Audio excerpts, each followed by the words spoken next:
నమస్తే, welcome to our channel. నేను మిస్సిరి. మే 1న పెన్షన్దారులకి pension ఇవ్వాలి అని చెప్పేసి అయితే టీడీపీ నేతలు కోరుతున్నారు. కానీ ఆ రోజున మరి పెన్షన్ వస్తుందా లేదా, ఈసీకి కూడా మే 1న పెన్షన్స్ ఇవ్వాలి అని చెప్పేసి అయితే వాళ్ళు ఫిర్యాదు చేయడం జరిగింది. మరి మే 1న పెన్షన్దారులకి పెన్షన్ వస్తుందా రాదా? సో ఈ అంశాన్ని మనకు వివరించడానికి మనతో పాటు ఉన్నారు ప్రముఖ senior journalist, political analyst CS Rao గారు.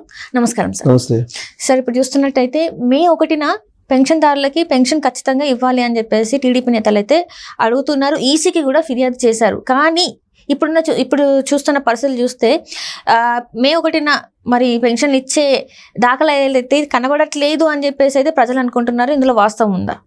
సో ఒకటేంటంటే ఇప్పుడు ఉన్నటువంటి పరిస్థితుల్లో సామాజిక పెన్షన్లు ఏదైతే ఉన్నాయో దాన్ని రాజకీయంగా ఎవరికి వాళ్ళు అనుకూలంగా మలుచుకోవాలనే ప్రయత్నం చేస్తూ ఉన్నారు. అది ఏ పార్టీ అయినా కానీ. దాంట్లో భాగంగా ఎలాంటి ఇబ్బందులు లేకుండా పింఛన్లు అందుకోవాల్సినటువంటి వయోభారం మోస్తున్నటువంటి వృద్ధులు కొన్ని సందర్భాల్లో ప్రాణాలు కోల్పోతున్నారు. దాన్ని మనం ఏప్రిల్లో చూసాం. వాలంటీర్లని తొలగించాలి ఎన్నికల ప్రక్రియ నుంచి అని చెప్పి డెమోక్రటిక్ రిఫార్మ్స్ అనేది సంస్థ ఉంది. అది వాళ్ళు చేశారు, కంప్లైంట్ చేశారు. కంప్లైంట్ చేస్తే ఎన్నికల కమిషన్ ఏం చేసిందంటే వాళ్ళని ఎన్నికల ప్రక్రియకు దూరంగా పెట్టాలని నిర్ణయం తీసుకుంది వాలంటీర్లని. ఆ సందర్భంగా వాలంటీర్ల మీద కొన్ని రోజులు రాజకీయం నడిచింది ఆంధ్రప్రదేశ్లో. ఈలోపు పెన్షన్లు ఇవ్వాల్సినటువంటి సమయం వచ్చేసింది. సో దాంతో పెన్షన్లు ఎవరు ఇవ్వాలి? అప్పటి వరకు వాలంటీర్లు ఇంటికి వెళ్ళి పెన్షన్లు ఇస్తున్నారు. పెన్షన్లు ఇవ్వడానికి లేదని చెప్పేసి ఎన్నికల కమిషన్ ఒక నిర్ణయం ఇచ్చేసింది. ఏం నిర్ణయం ఇచ్చింది? వాలంటీర్ల తోటి పెన్షన్లు మీరు ఇప్పించడానికి లేదు అని చెప్పింది.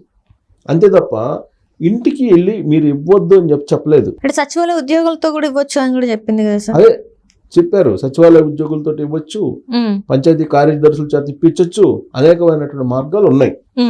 కానీ వాలంటీర్లు లేరు కాబట్టి మేము ఇవ్వలేము అనేటువంటి యాంగిల్లో చీఫ్ సెక్రటరీగా ఉన్నటువంటి జవహర్ రెడ్డి మాట్లాడుతున్నారు. ఇప్పుడు ఆ మేరకు ఎన్నికల కమిషన్ కూడా ఒక రిప్లై ఇచ్చాడని చెప్పి కూడా తెలుస్తుంది.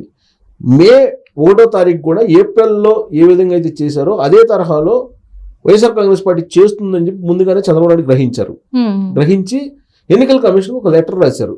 మే 1వ తారీఖున అందరికీ సామాజిక పింఛన్లు ఇచ్చేలాగా ఇళ్ళకి తీసుకెళ్ళి మీరు చర్యలు తీసుకోండి అని చెప్పి ఎన్నికల కమిషన్కి లెటర్ రాశారు చంద్రబాబు నాయుడు. లెటర్ రాస్తే దానికి స్పందించినటువంటి ఎన్నికల కమిషన్ ఏం చేసిందంటే ఆంధ్రప్రదేశ్ చీఫ్ సెక్రటరీగా ఉన్నటువంటి జవహర్ రెడ్డికి అది ఫార్వర్డ్ చేసి మీ సమాధానం ఏందని చెప్పి అడిగారు. అడిగితే ఆయన ఇచ్చినటువంటి సమాధానం ఏంటంటే, మాకు ఇప్పుడున్నటువంటి పరిస్థితుల్లో ఉన్నటువంటి ఉద్యోగులు ఎవరైతే ఉన్నారో వాళ్ళకి జాబ్ చార్ట్ అనేది ఉంది. సో ఆ జాబ్ చార్ట్ని కాదని చెప్పేసి మేము సామాజిక పెన్షన్లను ఇంటికి వెళ్ళి ఇవ్వలేము. గతంలో ఏప్రిల్ 1వ తారీఖున నెలలో ఏ విధంగా అయితే ఇచ్చామో అదే తరహాలో మేము ఇవ్వగలము అని చెప్పి ఆయన రిప్లై ఇచ్చారు. ఏ తరహాలో ఇస్తారు? ఇంటి నుంచి రాలేనటువంటి వాళ్ళు ఎవరైతే ఉన్నారో వాళ్ళకి మాత్రమే మేము తీసుకెళ్ళి ఇస్తాము, మిగతా వాళ్ళు గ్రామ వార్డు సచివాలయాలకు రావాల్సిందే అని చెప్పి చెప్పారు. ఓకే, ఆయన ఇచ్చిన సమాధానం. అయితే ఇక్కడ కేవలం రాజకీయం చేయడానికి ఆ విధమైన reply Jawahar Reddy chief secretary హోదాలో ఇచ్చారని చెప్పేసి తెలుగుదేశం పార్టీ వాళ్ళు ఆరోపిస్తున్నారు. జనసేన కూడా అదే ఆరోపిస్తుంది, బీజేపీ కూడా అదే ఆరోపిస్తుంది, ఓవరాల్గా కూటమి ఆరోపిస్తుంది. అయితే ఇక్కడ అసలు నిజంగానే ఇంటికి తీసుకెళ్లేటువంటి ఇచ్చేటువంటి వ్యవస్థ లేదా ఆంధ్రప్రదేశ్ ప్రభుత్వం దగ్గర అని అంటే దీని మీద చాలా సింపుల్ లాజిక్ చెప్పుకోవచ్చు. సామాజిక పెన్షన్లు అందుకుంటున్నటువంటి వాళ్ళు సుమారుగా 65 లక్షల మంది ఉన్నారు. 65 లక్షల సంథింగ్ ఏదో ఉన్నారు. సుమారుగా 65 లక్షలు లేదంటే ఒక 66 లక్షలు వేసుకో, మ్యాక్సిమం 66 లక్షలు. ఈ 66 లక్షలకు గాను పెన్షన్లు ఇవ్వడానికి గ్రామ వార్డు సచివాలయానికి సంబంధించినటువంటి సిబ్బంది 1,35,000 మంది ఉన్నారు. 1,35,000 మంది ఉన్నారు. ఇప్పుడు వీళ్ళని 66 లక్షలు కనుక చూస్తే, అంటే ఇప్పుడు ఉన్నటువంటి గ్రామాలు ఏదైతే ఉన్నాయో గ్రామాల్లో ఒక్కొక్క గ్రామానికి 400 నుంచి 500 పెన్షన్లు ఉంటాయి, సామాజిక పెన్షన్లు. అంతకు మించి ఉండవు. సో వీళ్ళని డివైడ్ చేస్తే ఒక్కొక్కళ్ళకి మామూలుగా ఇస్తే 2 రోజుల్లో అయిపోతాయి. ఈ 1,30,000 మంది ఇంటికి వెళ్ళి సామాజిక పెన్షన్లు ఇవ్వాలి అనుకుంటే 2 రోజులు పడుతుంది లేదా 3 రోజులు పడుతుంది.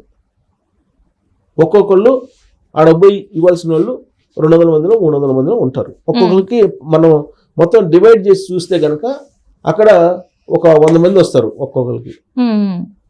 వీళ్ళు 2 రోజులు 3 రోజులు ఇచ్చేయచ్చు.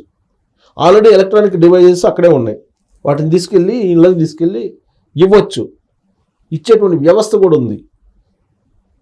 కానీ చీఫ్ సెక్రటరీ జవహర్ ఏం చెప్తున్నారు, ఆల్రెడీ వాళ్ళకి జాబ్ చార్ట్ ఫిక్స్ అయిపోయింది కాబట్టి వాళ్ళకి మేము ఇవ్వలేము అని చెప్తున్నారు.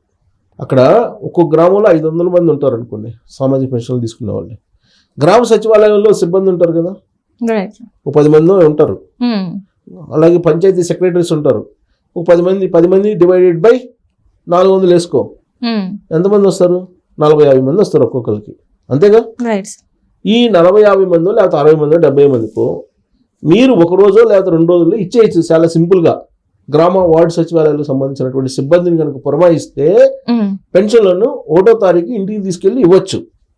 కానీ రాజకీయం చెయ్యాలని చెప్పి భావిస్తూ ఉన్నటువంటి వైఎస్ఆర్ కాంగ్రెస్ పార్టీకి అనుకూలంగా ఉండేలాగా జవహర్ రెడ్డి ఎన్నికల కమిషన్కి లెటర్ రాశారు, మేము ఇవ్వలేము అని చెప్పి ఇప్పుడు విపక్షాలు భావిస్తూ ఉన్నాయి. దాని తగ్గట్టు సెర్ఫ్ సిఇఓ మురళీధర్ రెడ్డి అని ఉన్నాడు. ఆ సెర్ఫ్ సిఇఓ అలాగే జవహర్ రెడ్డి ఇద్దరు కలిసి 1వ తారీఖున మేము పెన్షన్లు ఇవ్వడానికి రెడీ అయ్యాను, మే 1వ తారీఖున, కానీ ఇళ్ళకి వెళ్ళి మాత్రం మేము ఇవ్వలేము అని చెప్పి చెప్పడం జరిగింది. అంటే దాని అర్థం ఏంటి?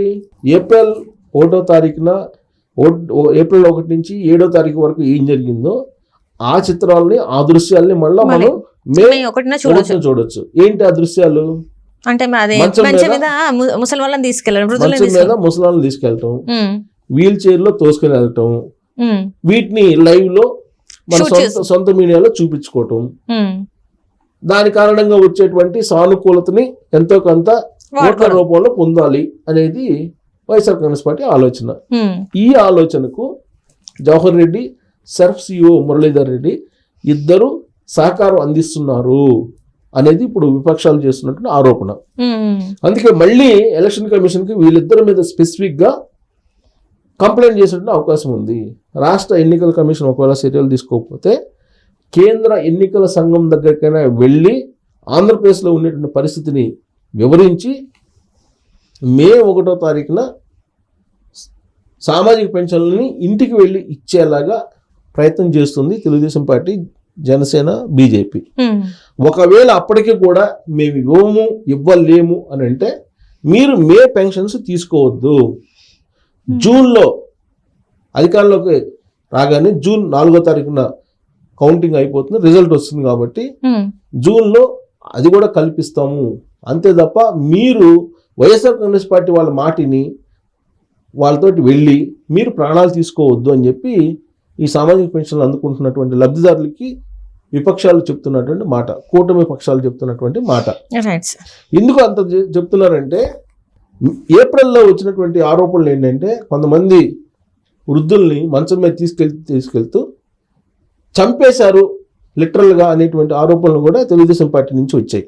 వైఎస్ఆర్ కాంగ్రెస్ పార్టీ వాళ్ళు చంపేశారని 85-90 సంవత్సరాల ఏజ్ ఉన్నటువంటి వాళ్ళు ప్రాణం పోతే దానికి ఏదో అమౌంట్ ఇస్తాము మీరు చంపేయండి అని చెప్తే చంపేసినటువంటి దాఖలాలు కూడా ఉన్నాయి అనేది తెలుగుదేశం పార్టీ వాళ్ళు, జనసేన, బీజేపీ వాళ్ళు చేసినటువంటి కొన్ని ఆరోపణలు ఆ రోజున ఏప్రిల్లో జరిగినట్టు సంఘటనలు బేస్ చేసుకుని 33 మంది చనిపోయారు.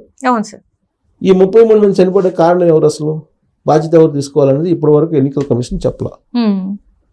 దీని మీద పరస్పరం రాజకీయాలు చేసుకుంటూ ఓట్ల కోసం ప్రయత్నం చేస్తున్నాయి రాజకీయ పార్టీలు. ఇలాంటిది పునరావృతం కాకుండా చర్యలు తీసుకోవాలనేది ఇప్పుడు ఎన్నికల కమిషన్కి విపక్షాలు చేసినటువంటి విజ్ఞప్తి. సో దానికి రాష్ట్ర చీఫ్ సెక్రటరీ నుంచి అయితే సానుకూలమైనటువంటి సమాధానం అయితే లేదు. దాని మీద ఫైట్ చేయడానికి విపక్షాలు రెడీ అవుతున్నాయి.